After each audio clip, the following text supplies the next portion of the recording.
month, the Cytoskeleton Party has visited different regions of the cell in order to obtain votes from multiple organelles.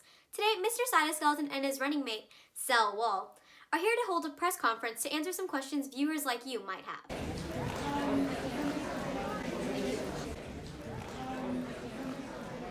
My name is Mr. Cytoskeleton, and this is my running mate, Cell Wall.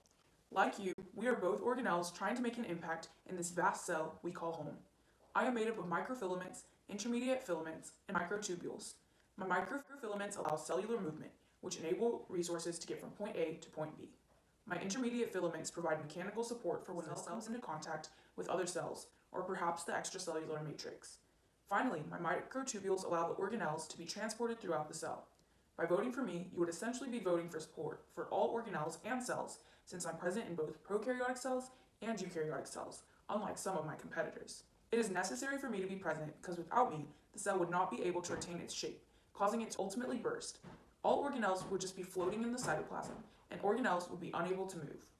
Parallel to my skills, my running mate cell wall is the semi-permeable outer layer of plant cells, and is made up of three sections: the middle lamella, the primary cell wall, and the secondary cell wall. The middle lamella is the outer layer of the cell wall, which contains polysaccharides that are referred to as pectins. Pectin allows the cell wall to bind to other surrounding cells. The primary layer of cell wall is made up of cellulose microfibrils, which are within the matrix of the hemicellulose fibers and pectin.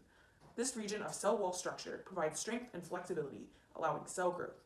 Finally, the secondary cell wall arises from the primary cell wall once it is fully developed, creating strength and support for the cell. I believe by electing me as the president and my running mate as vice president, we will create support for all organelles and cells, from plants to animals to even bacteria. Mr. Cytoskeleton, we have heard a compelling argument from the peroxisomes and lysosomes that they provide the crucial service of breaking down fatty acids and converting them into membranes, as well as a key ingredient for cellular respiration. And lysosomes contain digestive enzymes which allow the cell to break down food, viruses, and bacteria. What do you have to say about that? You must be referring to the lazy workers of the cell and the garbage man at the cell. They simply complete a menial job, though I admit it serves us well. Yet, I question you. Do you find your safety more important, or the provision of fatty acids?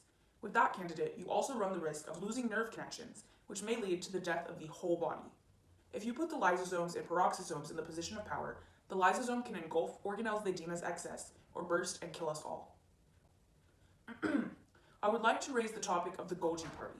It should be known that they create the well-known destructors.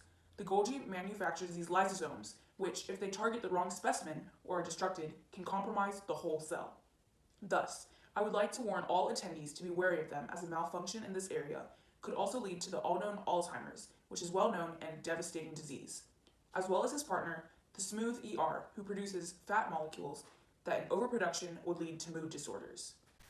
I've heard so many people talking about how prokaryotes have really taken back people's view on organelles. I just think that if we voted for them, that would be so rad. Do you agree? Prokaryotes are outdated. Their principles and beliefs do not apply to our problems and struggles we face today, besides the fact that they cannot relate to the other half of the cell community, the eukaryotes. Prokaryotes simply live to serve bacteria and aren't able to apply themselves to the entire population.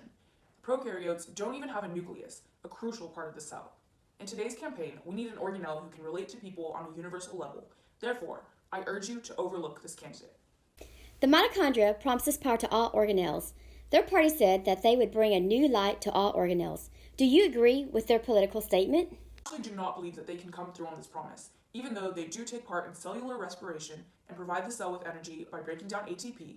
They do not provide a unique aspect to the cell. The mitochondria also poses the threat of not being able to produce enough power for the cell. The job they were trusted with, even that is too much for them to handle. These two organelles are also believed to have survived independently before becoming part of the cell, so we must ask ourselves, how does a previously independent cell, who seeks only his own interest, translate himself to providing for an entire cell? While chloroplasts undergo photosynthesis for plants, the chloroplast can cause a change of pigment and destruction of leaves and plants, similar to the destructive nature of the lysosome. Therefore, we clearly cannot trust such selfish and lackluster candidates with the priceless care of the cell. Thank you for attending this video conference. Mr. Cytoskeleton has had a great time answering some of your questions.